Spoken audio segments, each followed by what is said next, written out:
Hello, and welcome to Cozy Bedtime Stories, where the day gently fades away and sweet dreams come to life. I'm Cozy, your guide for the evening, here to bring you soothing tales that whisk you into a world of wonder, calm, and relaxation. Whether you're winding down after a busy day, helping little ones drift off to sleep, or simply looking for a peaceful escape, you've come to the right place. That was all. She had put it aside, 1 cent, and then another, in her careful buying of meat and other food. Della counted it 3 times, $1.87, and the next day would be Christmas. There was nothing to do but fall on the bed and cry. So Della did it. While the lady of the home is slowly growing quieter, we can look at the home. Furnished rooms at a cost of $8 a week. There is little more to say about it. In the hall below was a letterbox too small to hold a letter. There was an electric bell, but it could not make a sound. Also, there was a name beside the door, Mr. James Dillingham Young. When the name was placed there, Mr. James Dillingham Young was being paid $30 a week. Now, when he was being paid only $20 a week, the name seemed too long and important. It should perhaps have been Mr. James Deems Young. But when Mr. James Dillingham Young entered the furnished rooms, his name became very short indeed. Mrs. James Dillingham Young put her arms warmly about him and called him Jim. You have already met her.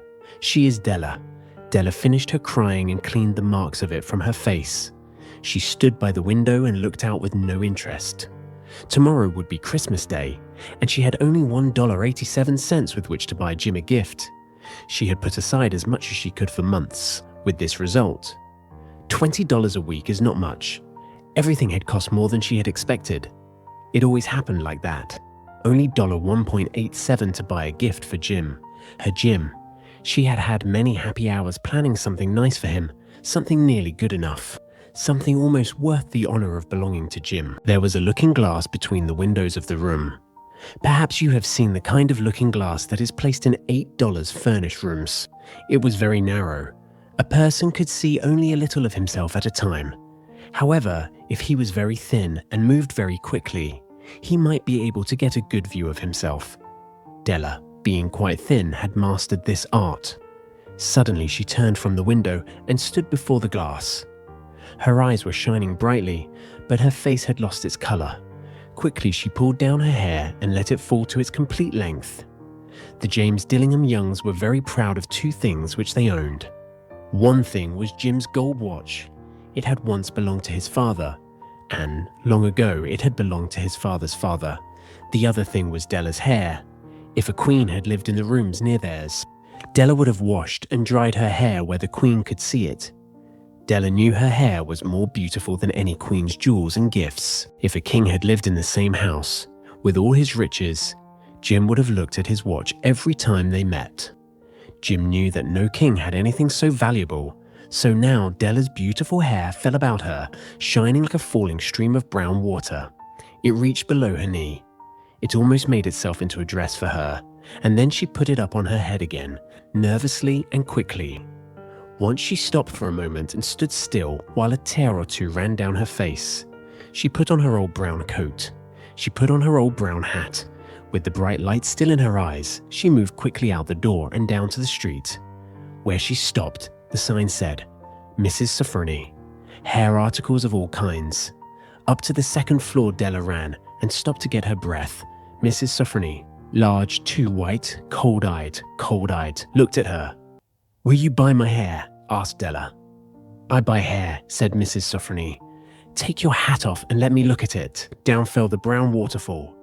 $20, said Mrs. Sofronie, lifting the hair to feel its weight. Give it to me quick, said Della. Oh, and the next 2 hours seemed to fly. She was going from one shop to another to find a gift for Jim. She found it at last. It surely had been made for Jim and no one else. There was no other like it in any of the shops, and she had looked in every shop in the city. It was a gold watch chain, very simply made. Its value was in its rich and pure material. Because it was so plain and simple, you knew that it was very valuable. All good things are like this. It was good enough for the watch. As soon as she saw it, she knew that Jim must have it. It was like him, quietness and value. Jim and the chain both had quietness and value. She paid $21 for it, and she hurried home with the chain and 87 cents. With that chain on his watch, Jim could look at his watch and learn the time anywhere he might be. Though the watch was so fine, it had never had a fine chain. He sometimes took it out and looked at it only when no one could see him do it. When Della arrived home, her mind quieted a little.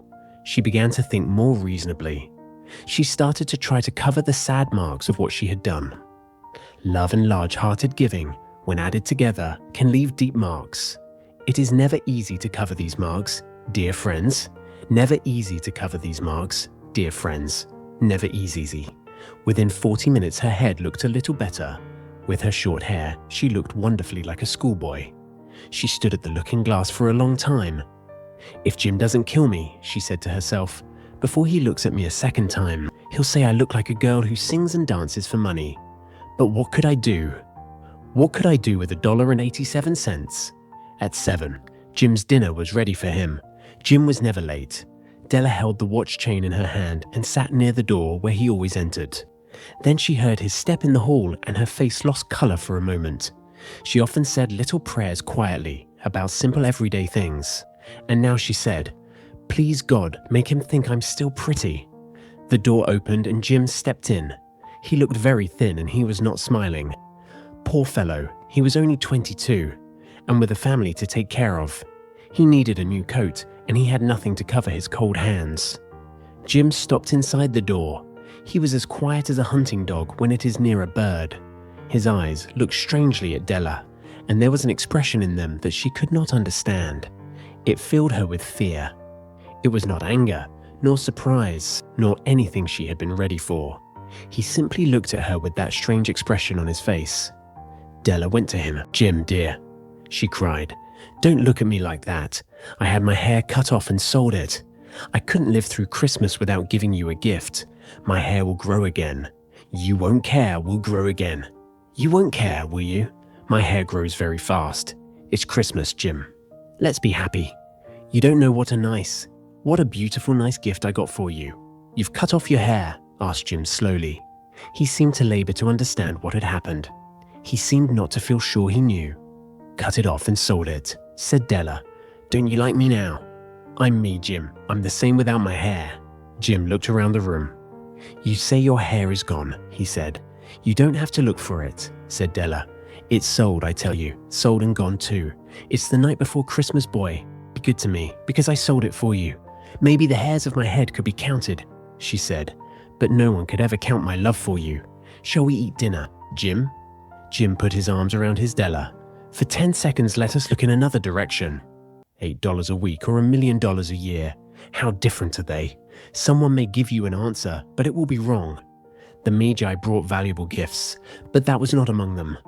My meaning will be explained soon." From inside the coat, Jim took something tied in paper. He threw it upon the table. "I want you to understand me, Dell," he said. "Nothing like a haircut could make me love you any less, but if you'll open that, you may know what I felt when I came in." White fingers pulled off the paper, and then a cry of joy, and then a change to tears. For there lay the combs that Della had seen in a shop window and loved for a long time. Beautiful combs with jewels, perfect for her beautiful hair. She had known they cost too much for her to buy them. She had looked at them without the least hope of owning them. And now they were hers, but her hair was gone. But she held them to her heart, and at last was able to look up and say, "My hair grows so fast, Jim." And then she jumped up and cried, Oh. Jim had not yet seen his beautiful gift. She held it out to him in her open hand. The gold seemed to shine softly as if with her own warm and loving spirit. "Isn't it perfect, Jim? I hunted all over town to find it. You'll have to look at your watch 100 times a day now. Give me your watch. I want to see how they look together." Jim sat down and smiled. "Della," said he, "let's put our Christmas gifts away and keep them a while. They're too nice to use now. I sold the watch to get the money to buy the combs, and now I think we should have our dinner. The Magi, as you know, were wise men, wonderfully wise men, who brought gifts to the newborn Christ child. They were the first to give Christmas gifts. Being wise, their gifts were doubtless wise ones. And here I have told you the story of 2 children who were not wise. Each sold the most valuable thing he owned in order to buy a gift for the other.